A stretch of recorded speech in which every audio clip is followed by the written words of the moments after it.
ये उल्टा। जो द्रव तरंगे या डी ब्रोगली तरंगे क्या है, इनका समीकरण और विशेषताएं लिखो। जो डी ब्रोगली वैज्ञानिक थे, उन्होंने द्रव तरंगों की परिभाषा दी थी, तो ये उनके नाम पर ही इन्हें डी ब्रोगली तरंगे बोलते हैं, या फिर ये द्रव तरंगे तो है ही। ठीक है, द्रव तरंगे डी ब्रोगली ने परिभाषा दी थी, तो उनके ही नाम पर नाम रख दिया हमने डी ब्रोगली तरंगे। वैसे मेन परिभाषा डी ब्रोगली ने दी थी, और तरंगे कौन सी है, द्रव्य तरंगे। ठीक, तो डी ब्रोगली वैज्ञानिक थे, उन्होंने क्या कहा था कि उन्होंने न्यूटन का सिद्धांत देखा। न्यूटन ने बताया था प्रकाश किसके रूप में चलता है, कण के रूप में। न्यूटन थे, न्यूटन ने बताया कि प्रकाश किसके रूप में चलता है, कण। वैज्ञानिक न्यूटन ने बताई थी। अभी एक वैज्ञानिक थे हाइगन, हाइगन ने कही प्रकाश किसके रूप में चलता है, तरंग के रूप में। हाइगन ने बताया प्रकाश किसके रूप में चलता है, तरंग के रूप में। तो न्यूटन ने बताया था प्रकाश किसके रूप में चलता है, कण के रूप में। हाइगन ने बताया था प्रकाश किसके रूप में चलता है, तरंग के रूप में। तो डी ब्रोगली ने इनको मिला के बोल दी, क्या बोल दी कि प्रत्येक गतिशील कण के साथ एक तरंग जुड़ी रहती है। एक कण गतिशील है, और हर एक गतिशील कण के साथ एक तरंग जुड़ी रहती है। इसे डी ब्रोगली तरंगे या द्रव तरंगे कहती। ठीक, तो प्रत्येक गतिशील कण, एक कण और कण के साथ कौन जुड़ी है, तरंग जुड़ी है।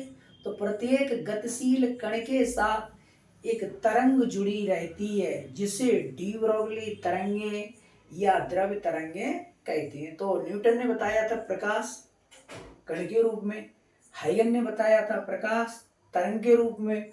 दोनों को इनने मिला दिया, और मिला दिया तो डी ब्रोगली का तरंग सिद्धांत बन गया। ठीक है, प्रत्येक कण के साथ कौन जुड़ी रहती है, तरंग, यही डी ब्रोगली है। इनका तरंग समीकरण लैम्डा बराबर h/mv।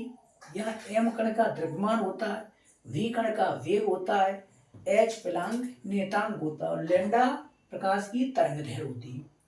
विशेषताएं, दो विशेषताएं, द्रव्य तरंगों की प्रकृति विद्युत चुम्बकीय नहीं होती। जो द्रव्य तरंगे हैं वो विद्युत चुम्बकीय नहीं होती, क्योंकि विद्युत चुम्बकीय तरंगे आवेशित कणों से ही उत्पन्न होती हैं, ये आवेशित कणों से उत्पन्न नहीं होती। द्रव्य तरंग का तरंगदैर्घ्य कण की प्रकृति या आवेश से स्वतंत्र रहता। आवेश से तो उत्पन्न होती है नहीं, तो आवेश से स्वतंत्र रहेगा।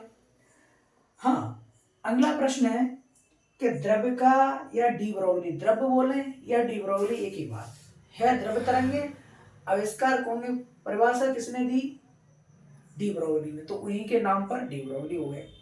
तो देखो, डी ब्रोगली या द्रव का तरंग सिद्धांत दैनिक जीवन में दृष्टिगोचर नहीं होता है, क्यों। तो डी ब्रोगली के अनुसार तरंगदैर्घ्य क्या होती है, लैम्डा बराबर h/mv। h प्लांक नियतांक है, ठीक है, और m का हमारी बटे में, तो लैम्डा समानुपाती का है 1/m। अगर m क्या द्रव्यमान है, अगर दैनिक जीवन में द्रव का द्रव्यमान अधिक होगा, अगर m का मान अधिक होगा तो लैम्डा का अवयव कम हो जाएगा। अगर द्रव का द्रव्यमान अधिक होता जाएगा तो लैम्डा का अवयव कम हो जाएगा। तो दैनिक जीवन में द्रव का द्रव्यमान अधिक होने से, जो द्रव है उसका द्रव्यमान अधिक होने से तरंगदैर्घ्य लैम्डा का मान काफी कम हो जाता है। तरंगदैर्घ्य लैम्डा बहुत कम हो जाती। जब तरंगदैर्घ्य बहुत कम हो जाएगी तो दिखाई नहीं देगी, जब दिखाई नहीं देगी तो डी ब्रोगली का तरंग सिद्धांत दैनिक जीवन में दृष्टिगोचर नहीं होता है। ठीक है, तो अच्छा क्वेश्चन है ये, क्वेश्चन देख लेना अच्छी तरह से, बहुत इंपॉर्टेंट क्वेश्चन है, परीक्षा में बहुत ज्यादा आते हैं।